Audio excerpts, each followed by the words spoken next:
일단 네, 이렇습니다. 6월 CPI 리뷰를 해보면 왜 이리 높냐는 거죠. 불안하게. 아니 일시적이다라고 했으면서. 이게 뭐냐면요. 지금 헤드라인 숫자가 높게 나왔어요. 예상치가 0.5였는데 발표자가 0.9예요. 엄청 높게 나와 거의 2배 가까이 높게 나왔죠. 근데 시장이 희한한 게 금리는 오르지 못하고 다시 떨어지고 증시들이 많이 빠져야 될 것 같은데 뭐 그다지 조정도 안 나오더라는 거죠. 왜 그랬을까라고 하니까는 역시나 또 나타났습니다. 그 녀석 중고차입니다. 중고차 가격 상승이 10.5%. 전월 대비해서. 그래서 전체 상승분의 무려 37%를 이 한 항목이 차지한다는 거죠. 중고차가 지금 계속해서 일회성 요인을 만들어내고 있습니다. 혼자 지금 거의 뭐 마이클 조던급의 활약을 펼치고 있어요. 보시면은 4월 달에도 10% 상승, 5월에 7.3% 상승, 6월에 10.5% 상승했습니다. 그래서 상승 전체 CPI 폭에서 그 중고차 혼자 차지하는 비중이 34%, 36%, 37%에 달합니다, 여러분. 이게 어마어마하죠. 근데 제가 이제 한 가지 팁을 말씀을 드렸어요. 중고차 지수는 역사 깊은 아주 그 신뢰할 만한 그러면서 CPI 숫자보다 먼저 나오는 숫자가 있다. 이걸 한번 보시라라고 얘기를 드렸고 그게 뭐냐 하면은 이제 맨하임 인덱스죠.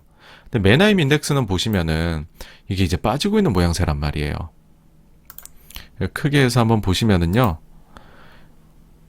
팬데믹 때 하락하고 반등해서 어마어마하게 올랐죠. 그리고 6월 달 거는요, 이렇게 쫑 하고 내려왔단 말이에요. 1.3%. 근데 CPI는 올랐어요. 그쵸? 예. 희한합니다. 그쵸? 네. 근데 이제 어쨌든 맨하임은 떨어지는 모양새를 보이니까 시장에서 야 이거 CPI 나온 거는 일회성이 아직까지 작용하는 것 같아 라고 이런 가능성에 더 무게를 뒀던 게 아닐까. 그러니까는 이 정도의 놀라운 숫자가 나와도 뭐 별로 반영을 안 하는 거예요. 그렇죠? 자, 오케이. 그러면은 일단은 그거는 이제 시장 반응은 알겠고 그러면은 CPI 중고차 지수하고 맨하임하고 왜 이렇게 차이가 나냐 보면 사실 이게 저도 이 말씀을 드릴까 말까 고민을 많이 했던 건데 이걸 가지고 저희가 막 이렇게 그 관계성 계산하잖아요. 코릴레이션 계산하잖아요. 상관관계 계산을 해보면 숫자가 가장 잘 맞게 나오는 거는 맨하임 인덱스는 그대로 두고 CPI를 2달 레깅을 해버리면 그러니까 CPI가 2달 느리게 이제 맨하임에 따라가는 거죠. 맨하임 6월달 게 나오면 6월달 거, CPI 4월달 거 뭐 이런 식으로 된다는 거예요. 이게 이제 사실은 동시 반영, 0개월로 시차 없이 반영해도 코릴레이션 높게 나오거든요. 근데 이게 1개월 레깅이냐, 2개월 레깅이냐로 갈수록 더 상관계수가 높아져요. 근데 또 3개월 되면 그때부터는 또 떨어집니다. 급격하게. 그러다 보니까는 바로 나온 얘기가 이거예요. 몰랐니? 원래 맨하임 2달 레깅이야. 8월 7월달 6월달 수치 높게 나온 거 당연한 거야. 우리 알고 있었어. 7월도 높게 나올 수 있어. 8월부터 없어질 거야. 이런 식의 논리가 만들어져 버리는 거죠. 진짜 논리 잘 만들어냅니다, 시장이.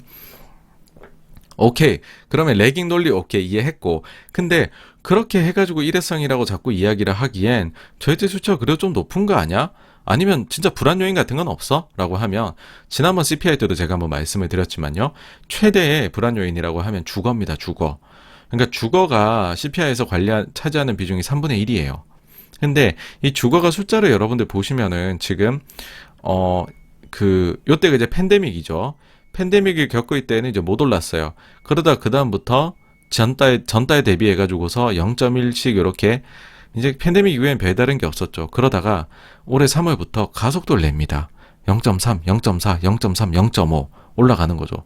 이게 은근히 계속 오르고 있어요. 근데 이게 3분의 1이 차지한다고 했죠. 그러면은 0.5 올라왔는데 이게 3분의 1이면은 비중만큼 해가지고 계산을 해보면 아까 보시면은 MOM으로 0.9가 올랐죠. 근데 그 중에서 주거 혼자서 0.16에서 17을 끌어올렸다는 거죠. 그러니까 이것도 생각보다 높다는 거고 이게 왜 얼마나 높은 거냐면 이거를 연유라 해보는 거예요. 단순히 그냥 곱하기 11을 해보면 주거 혼자서만 6월 같은 숫자가 계속 나오면 주거 혼자서만 물가를 2% 올릴 수 있다는 거예요. 여러분들 연준의 물가 목표가 2%예요. 동일하다는 거죠. 자, 네. 이렇게 돼버리면은 요 숫자가 계속 나오면 인플레 논쟁은 구조적이다가 승리할 수 있는 가능성이 생긴다는 겁니다. 그래서 이처럼 주거 쪽은 중요하다 보니까 FOMC 회의록에서도 그 4월달 거에 나왔었죠.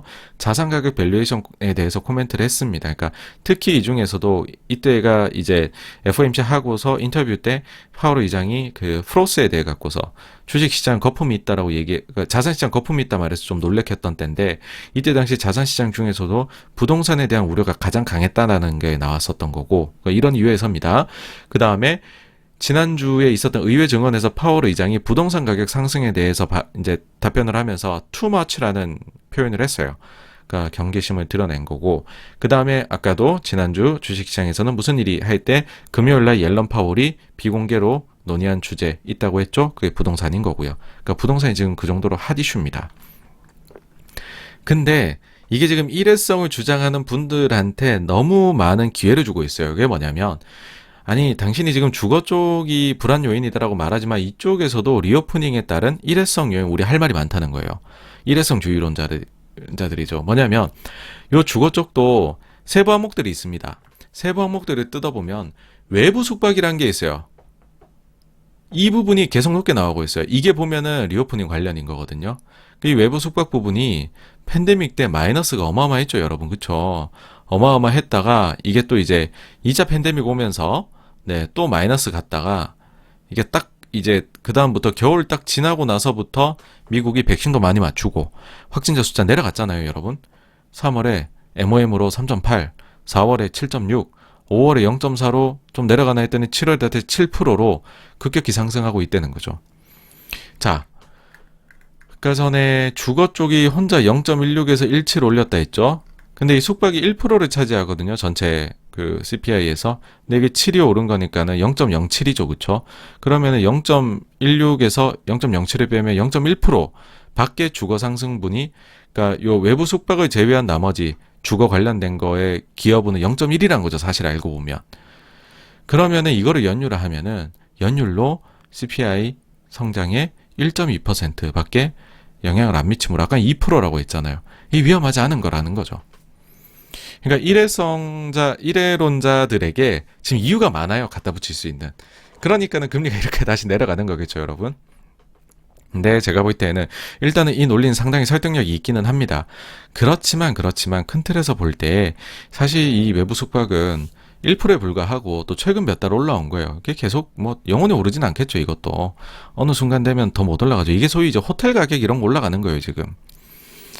그래서 이제 큰 그림에서는 어쨌든 부동산 가격이 올라가는 건 사실이니까 그럼 그게 시차를 두고 주거비에 영향 미칠 거잖아요. 그래서 하우징 관련된 거는 계속 봐야 된다는 거고요. 자, 이제 그러면 일회성 자꾸 얘기하니까 이렇게 하나씩 각계전투격으로 나오지 말고 싹 다 모아서 보자는 거죠. 시장이 얘기하는 리오프닝 대표 6개 항목이 있습니다. 외식, 중고차, 외부 숙박, 렌터카, 자동차 보험, 항공운임 요렇게가 있어요. 요것들이 차지하는 비중들을 슉슉슉슉 합쳐보면 약 한 13% 정도가 됩니다. CPI 전체에서요. 자, 요거는 실제 이제 CPI 숫자고요. 그 다음에는 요 13% 정도 되는 리오프닝 6개 항목이 CPI 변동에 미친 영향입니다. 그러니까 0.9%죠. 근데 요 6개 항목의 상승이 비중 곱해가지고 세보면 0.9 상승에 55%를 차지한다는 거죠. 5월달 그 0.6% CPI 상승에서도 56%를 차지했고 4월 상승 0.8에서도 61%를 차지했다. 3월의 상승 0.6에서도 21%를 차지했다. 그러니까 최근에 보시면은 CPI 높게 나온 거 인정한다는 거죠. 근데 리오프닝 관련되는 게 13%밖에 안 되는 애들이 절반 이상의 영향을 미쳐왔다는 거예요. 그러니까 우리 이거 이래로 봐야 되는 거 아니냐라고 하는 거죠. 그러니까 이게 얼마나 리오프닝 관련된 거 이미 명확하냐 하면 2차 팬데믹이 왔던 기간에는 반대로 물가를 끌어내리는 영향도 미쳤었다는 거고, 이때도 보면은 이때는 마이너스였잖아요. 그럼 마이너스를 시키는 요인, 그러니까 이게 더 크게 마이너스 했다는 거겠죠. 5월 같은 경우는 175%네요. 그러니까 이 항목들은 진짜로 팬데믹 세게 오면은 확 가격 빠지고 리오프닝 되면 가격이 확 오르는 항목들이다. 그러니까는 이것들을 너무 신경 쓰지 말자는 거죠. 그래서 결론적으로 보시면 작년 4, 5월에는 이게 마이너스로 오히려 크게 기여를 했던 것들이고, 그 이후에 바닥에서 반등한 이후 지난 겨울 다시 미국 팬데믹이 불어닥칠 때에는 또 마이너스를 했다가 이제 이게 올해 3월, 4월 지나면서 리오프닝 확 되니까는 엄청나게 가파르게 상승을 하고 있다는 거죠. 자, 그럼 우리가 여기서 또 계산을 해보면 됩니다. 뭐냐 하면은 수정 CPI를 구해보는 거죠. 오케이, 그러면은요, 이게 뭐냐면 이 일회성 항목들이라고 생각한다. 그러면 원래 우리가 보는 CPI에서 차지하는 비중들, 요 13% 6개 항목을 빼고서 CPI를 다시 구해보자는 거죠. 그래버리면 이런 숫자가 나오게 됩니다, 여러분. 꽤나 변동성이 낮아지고 안정적이죠, 그죠? 자, 작년 1월부터 1월 딱까지가 해가지고서 이제 팬데믹이 안 왔죠. 뭐 길게 보면 2월까지고 병은 퍼지고 있었는데 실제 경제 영향은 3월부터 강했죠. 근데 어쨌든 1월부터 올해 6월까지로 해가지고 보면 CPI에 이런 수정하기 전에요. 월별 평균은 약 0.272%입니다. 근데 수정을 해버리면 이게 0.185%가 됩니다. 네. 근데 이제 사실 이게 수정해준다는 건 요걸 그대로 기계적으로 빼준 건데, 근데 이제 사실 이게 다른 걸로 그럼 CPI가 13%를 오히려 과소 계상하는 거잖아요. 그렇죠? 그러니까 나머지 이 13%가 팬데믹 항목이 아니라 일반적인 다른 CPI 항목들이 평균하고 같았다라고 가정을 해가지고서 그것도 그럼 좀 상승이 있었던 거잖아요. 그걸 더해주면 평균이 0.211%가 된다는 겁니다. 진짜로 찐으로 수정을 해주면. 그럼 요거를 연유를 하면 2.5%. 그럼 지금 연준이 목표하는 거에서 조금 이제 AIT 하는 거, 그럼 2.5% 정도는 괜찮다는 거죠. 그러니까 우리가 지금 보고 있는 것만큼 그렇게 높지는 않다라는 얘기를 드리고 싶었던 거고요. 그러니까 자꾸 이러니까 일회성론자들의 목소리가 높은 겁니다. 자, 그러면은 이제 이런 질문 바로 생기죠. 절대적으로 이 6개 항목들은 과거 수준, 아니 이젠 더 높아져 있는 수준일까? 소위 말해 팬데믹 이전 수준 다 회복한 겁니까? 그러면 이제 그때 돼서야 더 안 오르겠죠. 이런 생각 당연히 하실 수 있죠. 이건 이제 차지하는 비중의 변화를 보면 알게 되겠죠. 이 비중이 팬데믹 이전 때보다도 높아져 있으며 팬데믹 이전 가격 수준을 회복했다는 거가 될 거잖아요, 여러분. 외식의 경우에 회복했어요, 지금. 중고차의 경우에는 훨씬 많이 올랐죠. 외부 숙박 회복했고요. 렌터카 회복을 넘어서 가속화됐고, 자동차 보험이 아직 조금 덜 올랐네요. 항공 운임 거의 다 회복했네요. 그쵸? 그러니까 6개가 차지한 비중이 20년 1월달 12.26이었는데 21년 6월엔 12.91이다. 그러니까 사실 지금요, 이거는 이미 회복한 거를 넘어서서 주도하고 있는 거죠. 일회성들이. 그러면은 이거는 이대로 더 모멘텀 얻어가기는 어렵지 않을까라는 생각이 자꾸 들 수밖에 없는 거죠. 상황이 이제 이렇게 되다 보니까는요, 이게 이례적인 거는 이제 우리가 그렇게 걱정할 게 아니고 장기적으로 좀 걱정될 수 있는 건 집이네, 오직 집이네. 야, 집값만 좀 안정되면 걱정이 없겠다라는 생각이 여러분 어떻겠습니까? 연준 입장에선 들 수밖에 없겠죠. 근데 여기에 연준의 히든 카드가 있습니다, 여러분. 뭐냐면 연준은 CPI를 안 봐요. PC를 기준으로 보지. 물가 정책, 자기네 정책에서요. 근데 PC의 경우에는요, 하반기에 둔화 모멘텀이 좀 확실히 있어 보여요. 이게 무슨 말이냐면, 결국 연준이 바라보는 건 PC인데, PC하고 CPI는 안에 구성되어 있는 비중이 좀 차이가 나는 게 있다는 거죠. 뭐냐면, PC는 주거 관련 비중이 CPI의 절반 수준이고, 반대로 메디컬 관련된 게 그러니까 요거 이제 그 의료 관련된 게 CPI의 2배라는 거죠. 근데 의료 관련된 거는 하반기에 좀 빠질 수 있다는 겁니다. 이게 뭐냐면 미국이 팬데믹을 세게 겪었어요. 그러다 보니까 이거 관련해가지고 비용이 가계에서 많이 늘었던 겁니다. 그래서 팬데믹이 강하게 올 때에 이 의료 이제 물가가 뛰어요. 보이십니까 지금 팬데믹 올 때 오른 거? 좀 나아지면은 내려가다가 다시 또 올 겨울에 2차 팬데믹 왔잖아요. 이때 또 올라가요. 그러고 다시 이게 리오프닝 되기 시작하니까는 안정화돼 버리죠. 그러니까는 지금 연준이 바라보는 거는 의료 쪽에서 백신이 잘 작동만 하기만 하면 이거는 앞으로 1년간은 계속 안정적 숫자가 나올 것 같다는 거죠. 그러면 하반기로 갈수록 특히 우린 집값이 걱정이, 집 관련된 게 주거 관련이 걱정인데 그건 어차피 뭐 CPI 절반밖에 반영 안 되니까 부담이 반이고, 근데 오히려 메디컬 관련해 가지고서는 야 이거 백신만 잘 작동하면 이건 계속 부담이 낮아질 수 있다. 그러니까 CPI보다도 PCE가 더욱 빠르게 둔화 모멘텀이 나타날 것이다 라는 생각이 있는 거죠.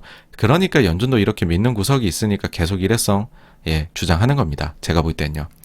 그래서 결론적으로는 이제 향후 저희가 눈여겨봐야 될 거는, 일단 단기적으로는 중고차가 정말로 2개월 레깅 하는지 매나임에 봐야 되고, 장기적으로는 주거 쪽의 안정화가 좀 되는지 이런 걸 좀 봐야 되겠죠. 근데 요거를 이제 살펴봐야 되겠지만은 어쨌든지 간에 뭐 종합적으로 보셨을 때 연준이 지금 일시적이다라고 자신감을 가질 이유가 충분하고, 시장은 그런 연준의 말을 믿어주기로 했어요. 지금 금리나 모든 걸 봤을 때.